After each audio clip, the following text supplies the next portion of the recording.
What's up, guys? Coach Andy here. Man, listen, guys, you have no idea how excited I am today, all right? Because this guy comes from where I come from, and that is American football, okay? I've met him back about 6 years ago. I went out to New Mexico to Navajo preparatory school, and he was there. I was introduced to him by our mutual friend, Coach Rob Denetzo, which I made a video with him not too long ago. And, just make sure you check out that video as well. And I remember how, when he came in and spoke, he was kind of, he really wasn't talking much. And then all of a sudden when Coach Rod said, all right, Willie, it's your turn, or Coach Spears, it's your turn to speak.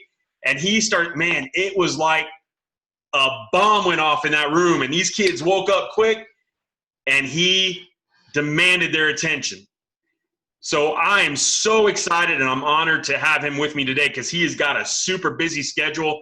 This guy is not only a coach, he's an educator, he's an author, he's a minister, he's an entertainer, he's a motivational speaker. He has got it all. Plus, which more importantly, he's a husband. I know he's been a husband for about, married to his beautiful wife for about 16 years, and he has 2 kids. And man, this guy does it all. So guys, without further ado, this man right here is Coach Willie Spears. Coach, thank you so much for joining me today. Coach Andy, man, I got to see some money for that great introduction, bro. I really appreciate it. If I would have known you were in the room that day, I would have did a better job of speaking. I didn't know. But, man, it was great to meet you back then, and it's good to reconnect. And I thank Rob for linking us together. But just to tell you a little bit about myself, I'm 42 years old, so and for the young people, that's an old man. What I often tell our players is, if I got a little cousin that's about 8 years old, and I ask our players, I say, can you teach him anything? He's 8, you're 15, 16 years old. Is there anything that you can impart into him? And they say, yeah, of course. I said, who knows more, you or him? And they say, well, I know more. I'm 15 years old. He's 8. I said, well, I'm 42, and you're 15. So who knows more out of us two? And they said, well, you do, Coach. And I said, my dad is 69 years old, and I'm 42 years old. Who knows more? And, of course, your dad. So I would be foolish not to listen to my father. The players would be foolish not to listen to me, and my little cousin would be foolish not to listen to them. And so I say that to say we want to try to impart some wisdom into you today because we've been down the roads that you're trying to go down. I played high school football. I wasn't athletic enough to play soccer, so don't hold it against me. But neither was I. High school football. Right, exactly. It takes some real athletes to be able to dribble the ball with your feet. Yes, it does. So I didn't play those sports, but I played football and basketball. I ran track. I was on a weightlifting team, and I went on to play college ball at Northwestern, Oklahoma State University. We won the NAIA, the small school national championship, and I have a lot of my players that don't want to go to small schools, and for whatever reason, they say they love the sport, but they only love it if all the conditions are perfect. And to me, that's not real love. And so I am so glad that I wasn't too arrogant or I wasn't too cocky to go to a small school. And that small school changed my life, Coach. It really did. I was so blessed to be at Northwestern, and we won 41 games there in 4 years, and I was a part of that success and was nowhere near the best player on the team, but was at the right place at the right time and was a part of some really big plays there at Northwestern. I left Northwestern and played arena football in Boise, Idaho, in Rochester, New York, and in Columbus, Georgia. And I did that for 3 years, trying to make it to the NFL. I had an agent named Maurice. He was my NFL agent, and I was trying to get an NFL tryout. And the truth is, I wasn't good enough. When you're in the middle of it, I often tell people, when you're in the frame, it's hard to see the picture. So when you're in the middle of it, it's hard to understand that, you know what, you just may not be good enough. Doesn't mean you don't try. Doesn't mean you don't strive. And so I did that for a little while and trying to make that happen. And my old high school coach called me, and he said, hey, we got an opening if you want it. I was actually playing arena ball 6 months a year and working on a cruise ship 6 months a year.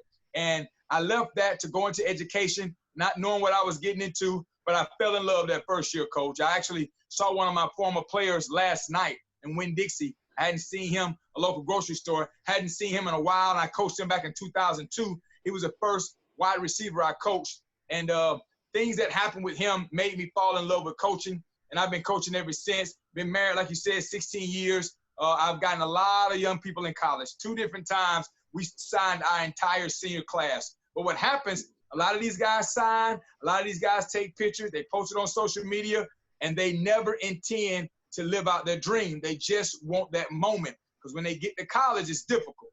And a lot of them don't have the perseverance to be able to respond to that adversity in the right way. And many of them come home, and several have called me and said, I regret leaving. I should have stayed. I should have toughed it out. And I'm glad I did. I earned my degree in communications from college, and I got to play football. Football is great, but my degree has lasted much longer than my football has. And so it was the best of both worlds for me. But yeah, I'm just a guy that loves young people, and I want to try to help in any way I can. And Coach Andy, I'm delighted to be with you today. Man, I'm glad that you're here. And guys, I just picked this up. You can actually, and I'm going to put the link down below in the description. And this is, I think, his sixth book, if I'm not mistaken, right, Coach? That's the fifth one I wrote. I got a new one that just came out last month, but that one is the fifth one I wrote, Coach of Creators, Coaching. I'm glad you enjoyed it. This is an amazing book. And I'll tell you, if you are even an existing coach, if you're a new coach coming into this thing, a teacher, a parent, even a student, okay? If you want to learn something about, someone that's a great man and, some of the things that he went through, some of the adversity that he went through, and also how to build a program, man, from scratch. I'll tell you what, I wish I had this when I started coaching, because this would have made, my process a little easier as well, because I would have had a nice blueprint on what it would have taken to, to really get my program going. I read some of it, I read the whole book, and I was looking at some of this stuff and seeing, man, wow, I did some of that stuff. That is so cool. But then I looked a little further into it and like, wow, I wish I would have done that. I wish I would have done that. So guys, listen, and if you really know me, you know I hate reading. My attention span is 0. But when I started reading this thing, I flew right through it. I couldn't get enough. I'm actually probably going to read it again because, I'm not coaching anymore, but I am running a business now. I've got my YouTube page. I've got Coach Andy Recruiting, and I want to make my business, and also I have the Central Florida Mix. So I want to make the businesses that I'm running more successful. And this right here, this book's going to help me get to those things that I've been looking for a long time. So Coach, I gotta appreciate for you writing this book. It's honestly been amazing. Well, thank you so much. It's a guy in Texas. His name is Randy Jackson. He wrote a book called Culture Defeats Strategy. And I read that book and I got a lot from it. And I thought to myself, you know what? I have a lot to impart to coaches as well. And so I had already written 4 books, and I thought to myself, I'm going to write a book for coaches and for business leaders. I had a woman, she's a manager of a restaurant. She just bought the book and just sent me a message saying, this has helped me do a better job of managing my waiters and waitresses and busboys and dishwashers at the restaurant. So it has a lot of principles in there that I'm sure I took from somewhere or I learned the hard way, and I want you not have to go through those same hurdles that I've gone through. But, man, it's been really great to try to add value to people's lives and try to help them and give them simple strategies that I've seen work. And Coach, I'm glad you enjoyed it, and I hope it helps you to keep doing a good job in your businesses and for helping young people get into college and realize their dream. Absolutely. And Coach, you mentioned it earlier. Let's kind of go back to that process while you were in high school and you were playing football. And at what point did you start kind of feeling that, hey, I might be able to do something a little further than high school? Around what age were you when you started kind of seeing that happening for you? Well, my mother and father didn't go to college, and so I never really had aspirations of college. I had an aunt and an uncle that were teachers, and they went to Florida A&M University in Tallahassee, Florida. So I knew a little bit about college, but most of the people in my world were not educators and did not go into education or did further education. So what happened in 10th grade, I had friends, a guy named Jason Dempsey, Noah King, Robert Fleming, Terry Crispin, Edwin Jamosin. These guys were on my football team, and they all had aspirations of going to college. It had never crossed my mind. I was just playing football, going in the weight room, going to track practice, waking up every day. I had goals, but none of my goals had anything to do with college. And so my parents were very strict on me academically, but we didn't know the path to take to go to college. These guys were talking about taking the ACT and talking about highlight films and taking visits, and a few of them were highly recruited. Noah went on to play at Georgia Tech. Robert Fleming went on to play at Duke. Jason Dempsey went on to play at Tuskegee. Edwin Jamosin actually went to the Air Force Academy. So I just happened to have friends who had great vision and they had great a great support system at home. And so with that knowledge of my friends, I thought to myself, you know what? Maybe I can play college football. And then one day, Robert Fleming's father, who's a stockbroker, he came to the weight room with this Forrest Davis recruiting book that he got from his store. It's a bookstore downtown, and my name was in it. And Andy, I couldn't believe it. I was blown away. I mean, in the book, it had the top prospects in the state of Florida, and my name was in there. Like I said, Willie Spears, rated a 3 out of 5. These colleges look. I was like, how in the world did I get in this book? And so it blew my mind, and it changed the way I saw myself. I was already a pretty hard worker, I thought, but I took it to another level, and I was like, these people see something in me. And then as I progressed, I realized I wasn't as good as I thought I was. I wasn't as big or as fast as I needed to be. I didn't have the grades I needed. And so my college opportunities were limited, because I believe going to college and playing sports is about size and speed, but most importantly, grades and test score. So if I would have had a 4.0 GPA and a 25 or 26 on the ACT, I would have played Division I football, no question. I was at a good school, we were ranked in the nation, all that would happen. But I didn't, Andy. I had a 17 on the ACT, and I had a 2.5 grade point average, and my core GPA was even lower. So that limited my choices. And I was 5'8", 5'9", 160 pounds. So, and I didn't run a 4.5 40. I probably ran a 4.9 40, maybe a 4.7, 4.8 40. I wasn't as fast as I thought I was. So I did lead our region in receptions. I was first team all district, but I wasn't as good as I thought. So that limited my opportunity, and it hurt my feelings. After I got over that hurt, my whole goal was, I don't care if I have to go to Pluto. I'm playing football in college. And then the opportunity opened it up, and I took advantage of that opportunity at a very small school in rural Oklahoma. So you're talking about a kid, Andy, that lived in Panama City, Florida. That Panama City beach was 15 miles from my house. It was nothing to drive on the beach and cruise the strip, go down to the sand, hang out. Like, that was my normal life. And I go to rural Oklahoma, where they have no BET, they have no MTV, they have the Walmart closes at 9 o'clock. There are no black girls, if we just keeping it real. Like, it was a culture shock for me. But I wanted to play football. So when I strapped that helmet on and I buckled my chin strap, the rest didn't matter. Like, I didn't care that the food was nasty in the cafeteria. I didn't care that there were no girls that looked like. All I cared about is they're going to call a play and they're going to throw me the football and I get to catch it. That's all I cared about. My love was football. I went to class because I had to, but I literally love football. And a lot of young people today, they don't love the sport that they play. They love what the sport gives them, the recognition. They don't actually, if you love the sport, like my daughter plays softball and volleyball. She likes it, coach. She don't love it. If she loved it, she'd be doing it every day. She wouldn't need a coach. Mm-hmm. She wouldn't need a schedule. If she loved it, she would do it all the time. But she likes it, which is fine with me. But that's just this generation of kids. So that was kind of my process. And a lot people are like, where's Northwestern? Where is that at? I didn't know where it was. Somebody asked me, do they have TPs out there? What's out there in Oklahoma? I said, man, I don't know, but they got a football and a helmet, so I'm going. It didn't matter. It's that rectangle that you cared about, because when you crossed into that rectangle of the football field, everything was the same, right? Right. It was 11v11. You're wearing the same helmets, same shoulder pads, same uniform, same everything. It's the same game. Now, the guys are a little bigger. The guys are a little faster coming from high school to college. But at the end of the day, you were playing the thing that you loved. And that's the thing, Coach, that I try to stress to a lot of these kids that I talk to, not only here in the United States. It's really starting to pick up for me here. You know, kids that are contacting me, you know, finding me through YouTube or Instagram and looking to become a college athlete, or student athlete, I should say. But a lot of kids that are overseas, you know, that don't see like here. Okay, so you were here and you understood. You know what, man? It's just not D1.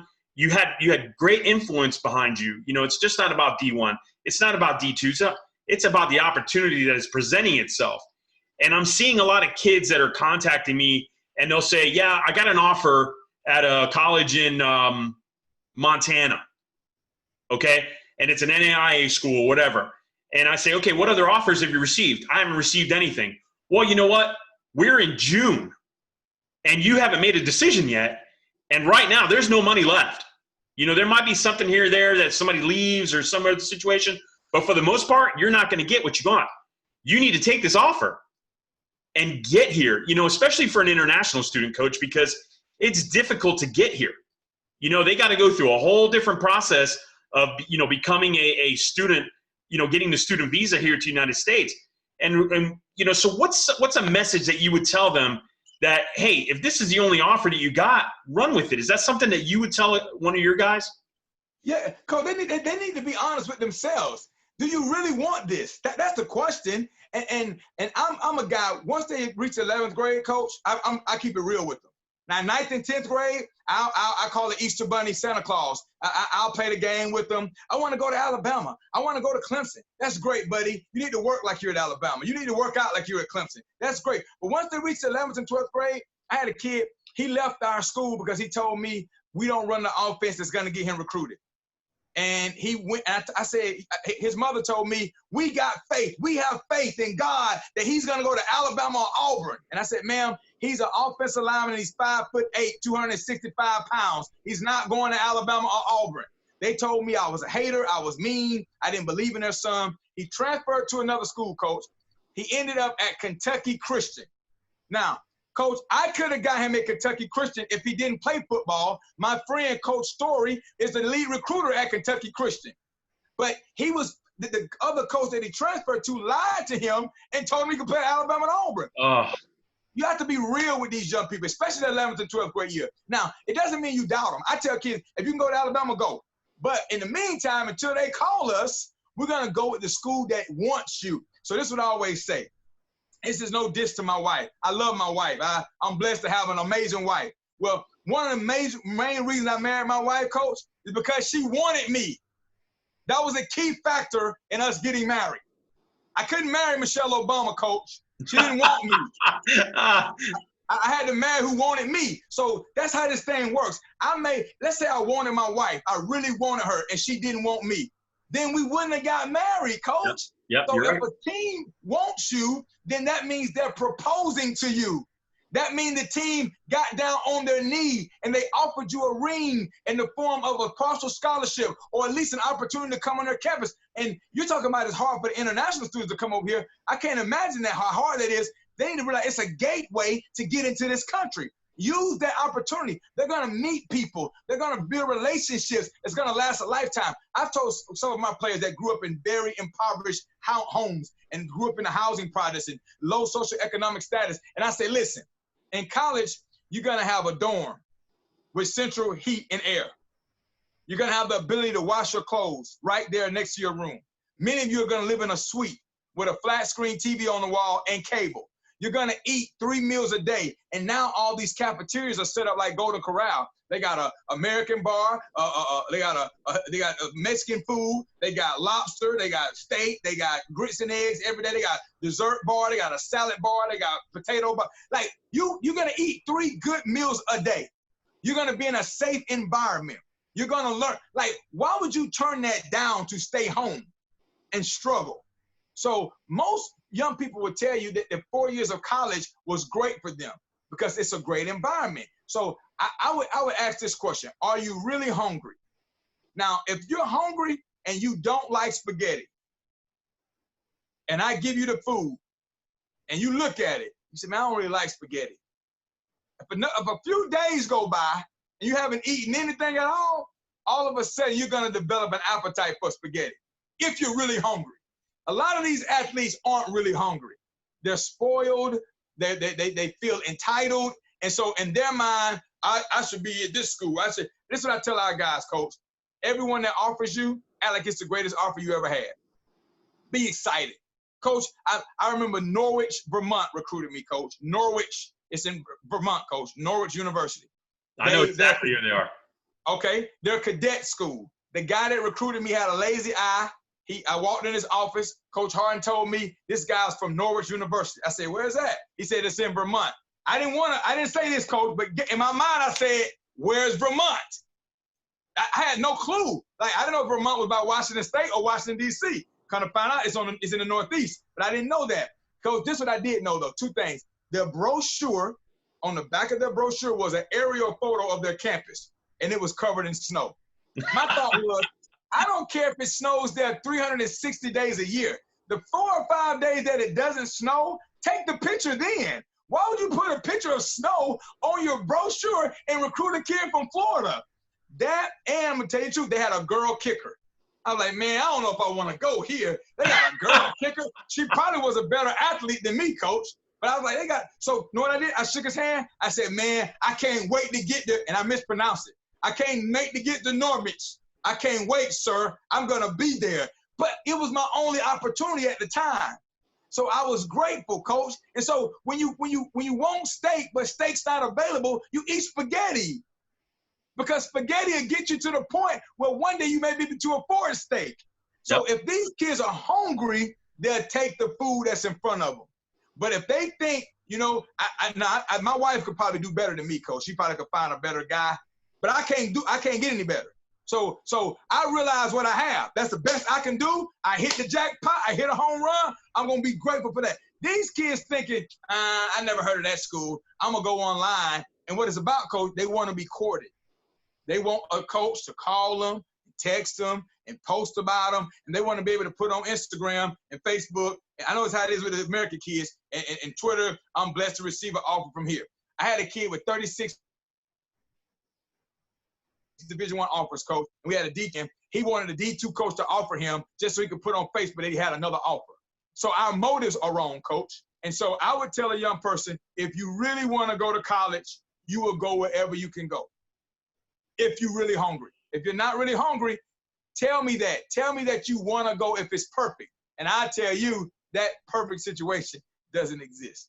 Exactly. Man, you can't say it any better than that, guys. I've seen it too often, coach. And it's kind of weird that you mentioned Norwich.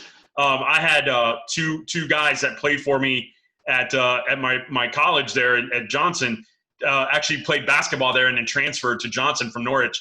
And, you know, one of them, you know, they were both Brazilian, but one of them actually, you know, grew up there. So he wasn't really too concerned about the weather. But the other one was from Brazil, and he was like, I'm out of here, man. I need that Florida weather because it was so, you know, it's like Brazil. You know, it's tropical, and there's no snow in Florida. So he had to be there. But, man, that's so weird that school came up.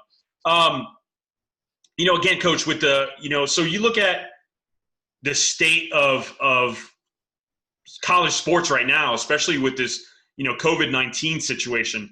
What's some of the things that you're kind of hearing out there right now from college coaches, especially with football? Listen, you know as well as I know, in most college football programs are the ones that really generate the most revenue for the athletics departments in most of these colleges. So what are some of these colleges that are, what kind of things are you hearing out there about the seasons that are going to be coming up here soon? Well, one thing a lot of people don't know, coach, is that a lot of universities, major universities, don't have men's soccer because of the Title IX that took place in 1973, I believe, where you had to have equal female sports and male sports. They have women's soccer, but not men's soccer because they don't have a women's football. So a lot of people don't know, a lot of universities don't even have men's soccer. And because of COVID-19, several universities have cut their men's soccer program. So it's harder to go Division I in soccer than it is in football because of the number of teams. Second thing is, I talked to a coach from Ohio University yesterday. I talked to about 6 other major Division I coaches in the last 2 months, 2 months, and they're all ready to get back. You know, they're going to do a test run here soon where they're going to invite like 30 kids in, 15 to 30, have them in 2 different groups and see what happens and test them all the time before they bring in all the kids. And I think they're bringing all the players in July, but in June they're going to do a test run with some players. So everybody's on pins and needles. A lot of people don't know what you just said. At the high school level and the college level, football, American football, is the revenue earning sport. I mean, football generates millions and millions and millions of dollars at the college level for the top schools. Some of the schools don't make a lot of money. Their conference pays for everything that they need.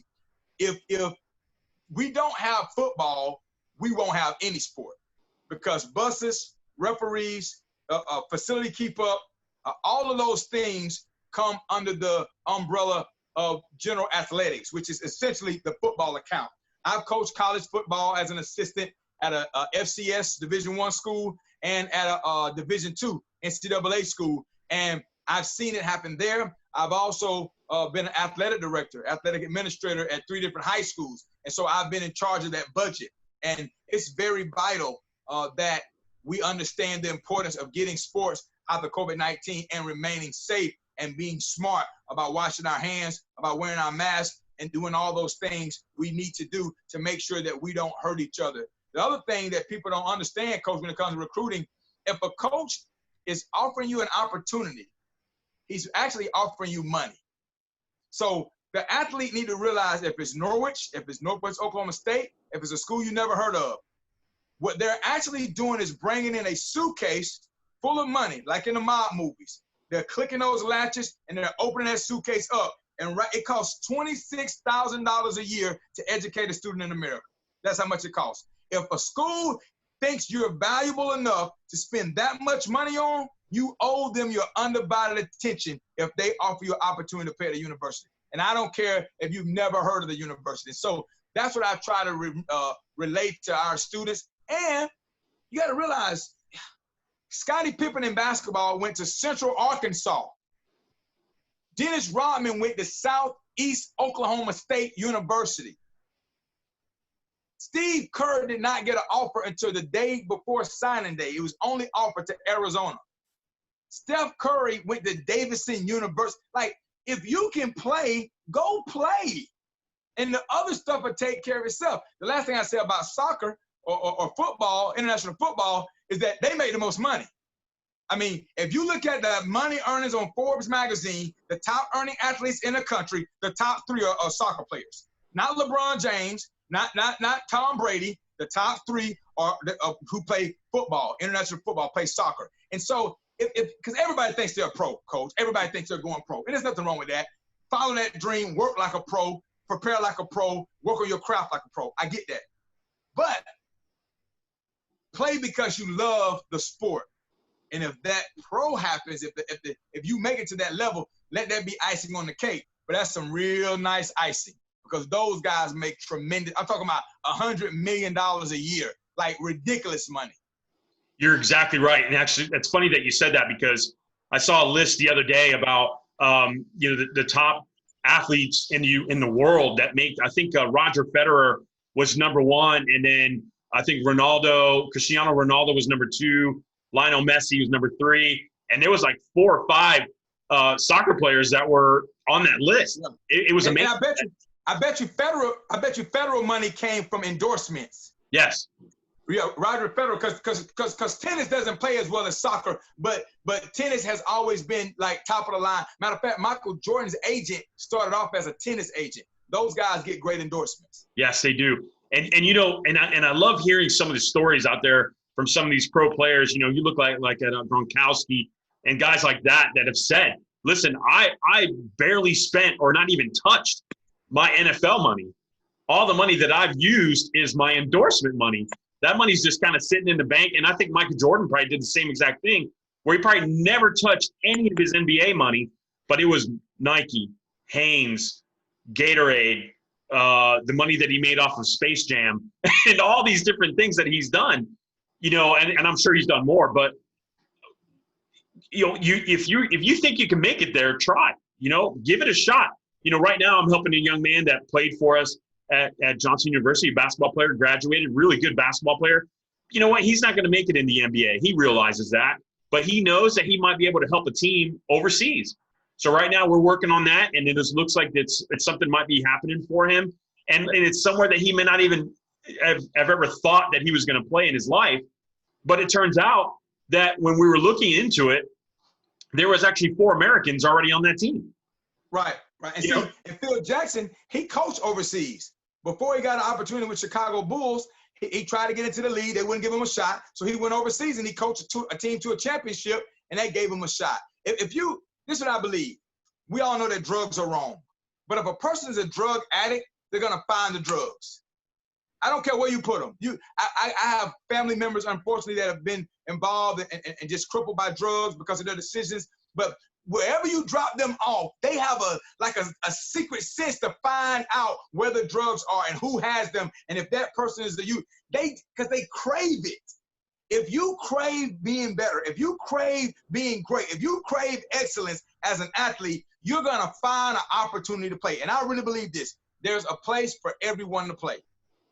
every young person, if you're young and you just come out of high school, there is a school that will let you play soccer for them.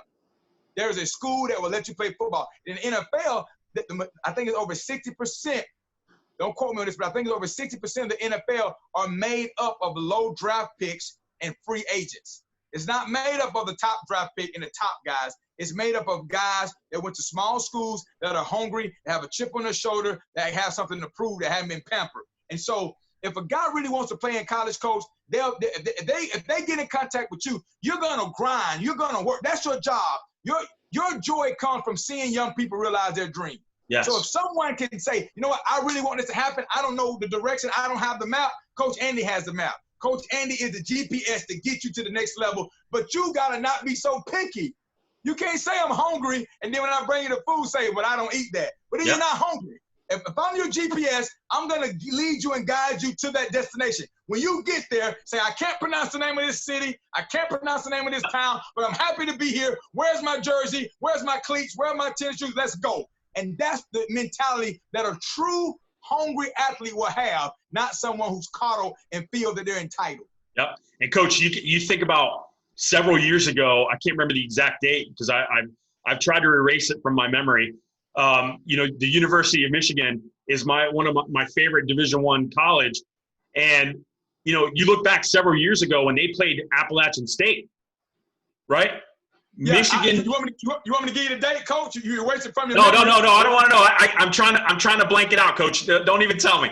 But you look at what happened before that game even started. Okay.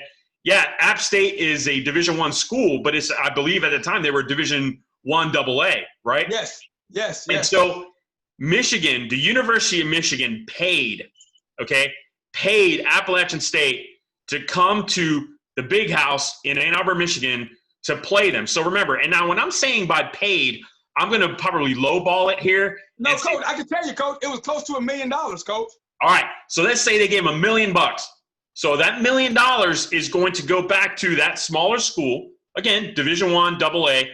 That money is going to go back to that college to help that college grow, right? It's going to help their athletic program in more ways than one. If they've got a swimming program, tennis program, they need that money to grow, right? So, but I want you to remember something. The guys that were playing at App State are some of the guys that probably could have played at Michigan, but maybe they didn't make it academically, or they just got looked over. And so those guys walked into the biggest college stadium in the United States that over 120,000 people are there and beat the winningest college program in history. And no matter what, they whatever, they didn't win the national title, whatever that year, all that stuff, it doesn't matter.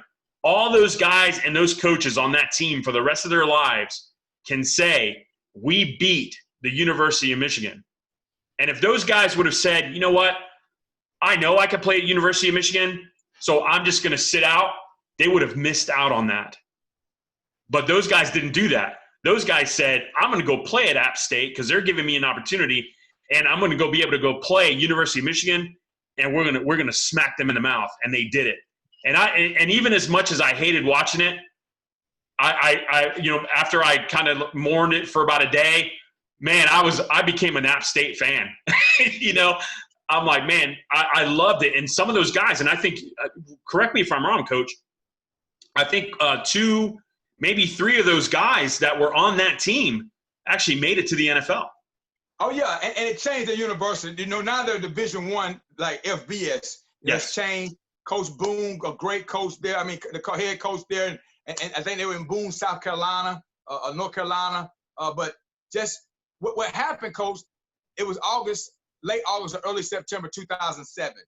And what happened was, sorry to get you that day, the servers, check this out, this is the power of sports. The servers at the university broke down because the next day, so many people were trying to enroll in Appalachian State. Not football players, students wanted to go to that college because of what one part of the university did on a grand stage. And they had if you watch the game, they had several opportunities to win. They blew them, they threw them away. And then at the end, they blocked that extra point. And they could have scored on that. They ended up getting tackled, which was smart, you know. But that right there shows you the power of the underdog. And it shows you, like you said, that chip on your shoulder. If you feel that you should be at the next level, go dominate the level you're on. I played with a guy named Patrick Creighton at Northwest Oklahoma State University. And Patrick felt like, you know, nothing against Northwestern. I love being here, but I really believe I'm a Division I player. Well, Patrick got drafted by the Dallas Cowboys and played 5 or 6 years for the Dallas Cowboys. Same with Lynn Scott that was on that team that played for the Dallas Cowboys, and Ron Moore, who played for the Falcons and played for the Packers. And I can go on and on, Dustin Lovis and Brandon Christensen, and I'm going. My point is this: if you're that guy, if you're that dude, if you're that girl, if you're that athlete, prove it. Don't talk. I would tell kids, don't count your reps. Make your reps count. When you get in, make it happen. Don't tell me I should be playing more. No, show me.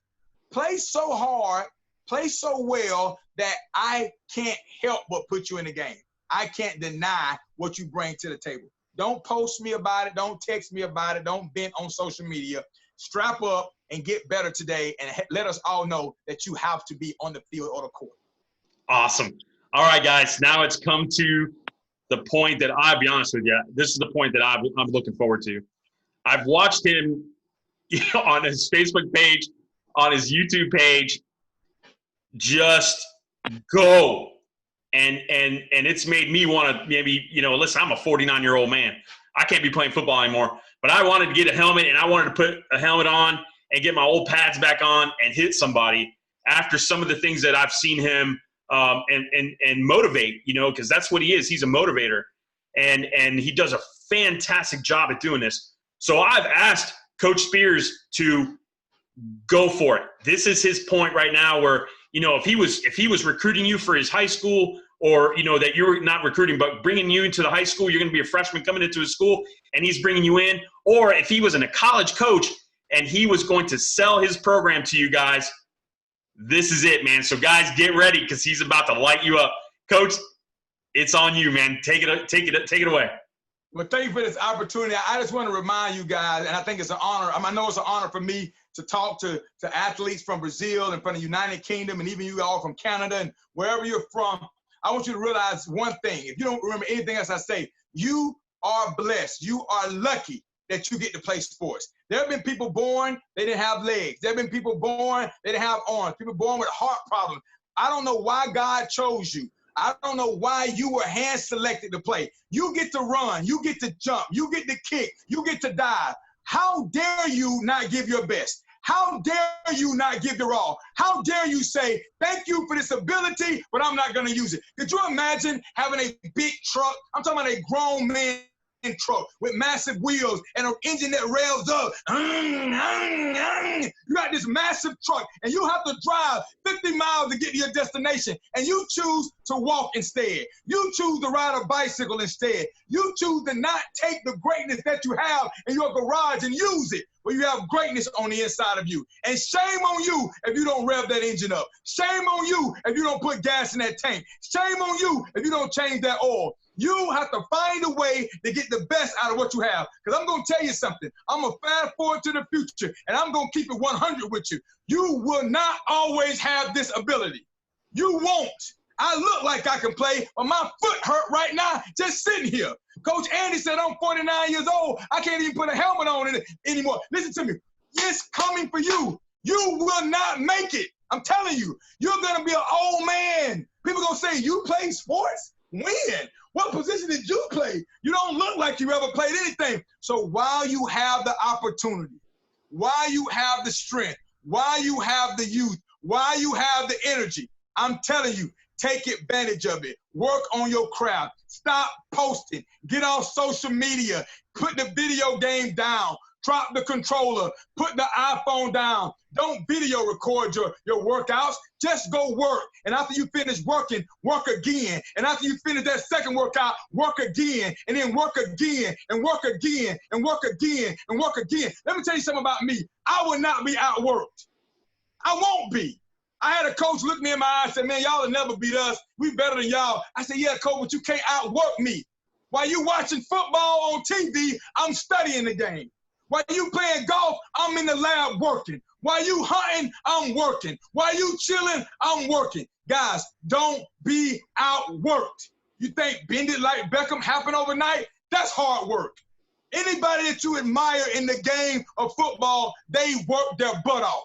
Whatever music you like, that guy's a hard worker. He didn't go into the studio and rap that beat one time on that track, and it was no, he did it again, he did it again, he did it again. Whatever shoes you like, they took them hours and months and years to come up with that design and send it to the factory. You admire people who work hard. Your favorite movie, they didn't film that movie in 3 days. It took about 8 months. They worked and they worked and they worked and they worked and they worked and they worked and they worked and they worked. Anything worth having is worth working for. So I'm gonna leave you this acronym: BEST. Be your best. BEST.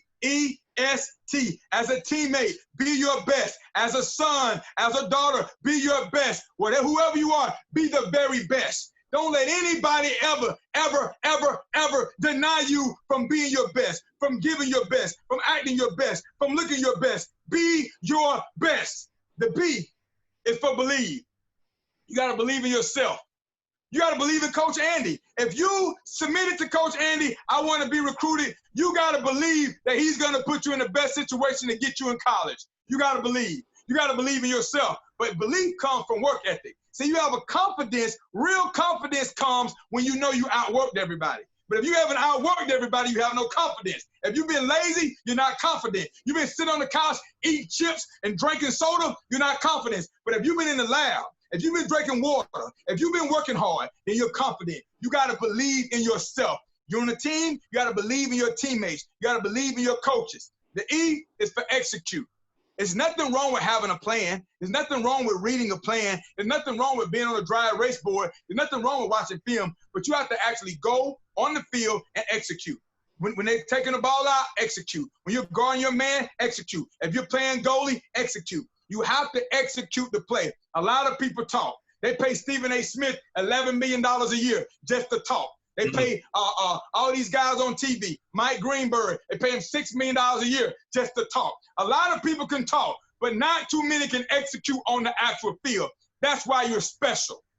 Yeah, you're special. That's why at school, people look up to you. That's why in the community, people look up to you, because you're special. Athletes are special, but you have to execute. The S is for sacrifice. You got to sacrifice, guys. You can't go to the party everybody else going to. You can't put that stuff in your body. Hey, guys, you want to have a drink? I can't drink. I'm an athlete. I can't put poison in here. You want to smoke with it? I can't smoke that. You can't put poison in here. I'm a fine-tuned machine. I can't mess this up. I'm a tank. You can't mess this up. But what happened, a lot of times, guys don't want to sacrifice. We want the reward, but we don't want to put the work in. We want the end result, but we don't want the process. We want the check, but we don't want to clock in every day. You have to sacrifice. Everybody's going out, everybody's hanging out, but everybody don't want to play college soccer. See, everybody's doing all those things, they don't have the same goals you have. They don't have the same dreams you have. You have to sacrifice where you live. You grew up in this city, grew up in this country. You might have to go to a whole other country to live out your dream. In order to play professional football, I had to go to Boise, Idaho. Now, I'm a young black kid, grew up in Panama City, Florida. I went to Boise, Idaho. I didn't see any other black people. You know what? I didn't care. I don't care if they was green, yellow, pink, or hot blue. I was going to play football. They gave me a helmet, and they had a ball, and I was going to show up every day because I was hungry. I was willing to sacrifice what I wanted. What I've learned in life, if we sacrifice now, we can eat later. We can enjoy life later. Things will be greater later. We have to sacrifice what we want to do now for what we need to do so we can live a life that we want later. Sacrifice. And the T is for transform. You got to change, guys. When I was a little boy living on Kersey Avenue, I used to get off that bus at 3 o'clock, and I would sprint to the house. I got to watch He-Man, and I got to watch Transformers. And Transformers would come up, robots in disguise, and there would be a car, and they would transform, and then they would be Optimus Prime. And so what I learned is, if I'm going to be the very best I can be, I have to transform. Who I hang around, who I talk to, how I talk, how I carry myself, my work ethic. People who are great in life, they extra. They make extra the norm. If you're going to be great, you make extra the norm. Doing extra is your norm. So when they show up to practice, I'm already there. I'm already there. When they leave practice, I'm staying after practice. When you show up to the weight room, I'm beating with sweat already. When you leave the weight room, I'm doing extra push-ups. I'm doing extra sit-ups. When you leave the field, I'm kicking extra balls. I got cone drills I'm doing. See, when you make extra normal, you become elite. I've never been the smartest. I've never been the strongest. I've never been the best looking. I've never been the most talented. I've never been the most athletic, but I've always been the hardest worker. You're not going to outwork me. You're not going to do it. You sleep at 5, I'm up at 5. You in there chilling, I'm working. You got to transform. BEST. Believe, execute, sacrifice, transform. You have it in you. And if you do not make it, if you don't achieve your goal, don't blame your mama. Don't blame your dad. Don't blame your nationality. Don't blame where you were born. Don't blame Coach Andy. Don't blame society. Look in the mirror and blame that joker, because that's whose fault it is. If you don't make it, it's your fault. Look in the mirror and blame that joker because he let you down. You will be embarrassed if you see your future self at 35, at 40 years old, and you had a conversation with your current self, and the 40-year-old version of you said, man, you messed it up. You wouldn't sacrifice. You wouldn't believe. You wouldn't execute. You wouldn't transform. I want your 40-year-old version of yourself to look at you and say, man, you got it right. Man, you sacrificed. Man, you went to bed early. Man, you wasn't hanging out all night. Man, you didn't put poison in your body. Man, you did what Coach Andy said. Man, you took the ACT. Man, you studied in school. You filled out the right paperwork. You didn't find an excuse. You worked the job and raised the money. You did what you had to do. I want to encourage you all. I want to challenge you to be the best version of yourself. The decisions you make today will determine your tomorrow. So be your best, and good luck, guys. Woo! Guys, listen. If we don't break YouTube after this video, I don't know what's going to happen out there. Such inspiration, man. That is motivation. I don't play sports anymore. I wish I could. I wish I could look back at that time and change maybe some things that I did that were, that maybe could have made myself better and would have lasted a lot longer. But now I could take this kind of motivation that Coach Spears just did and turn that into my business, right? And I can turn that into something that I can do more for my community, so that's the motivation that I'm going to take out of this. I hope you guys do the same. If you're looking to become a college student athlete, utilize this to motivate you. If you're looking to, just be a student, use this to motivate you. If you're looking to start a business, use this to motivate you. I really ask you guys to look at these things and be able to help somebody out there. I've got to thank Coach Spears, because man, when I reached out to him or reached out through our mutual friend, he was on it, man. So I'm so honored that he, contacted me immediately and said, I'll be there. He doesn't know me from Adam. We met one time 6 years ago, right? And you would have thought that we were teammates for the last 30 years on how he responded to me. And I hope that someday I can return the favor to him on something that I might be able to do for one of his kids. So guys, again, use what he's saying. Be the best that you can be.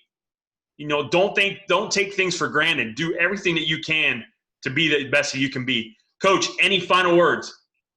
Oh, no, man. Visit us at williespears.com, man, for more motivation. And guys, listen to Andy, guys. He's been there and done that. And Coach Andy has a heart. I talked to him, and he has a heart for young people. And I'm telling you, Coach, I see people, and I bump into them, and they say, Coach, I wish I would have stayed in college. Coach, I'm 35 now, I'm 40 now, I'm 28 now. I wish I would have lived out my dream. I wish that school wouldn't have been too small for me. I talked to a kid the other day, went to Minot State.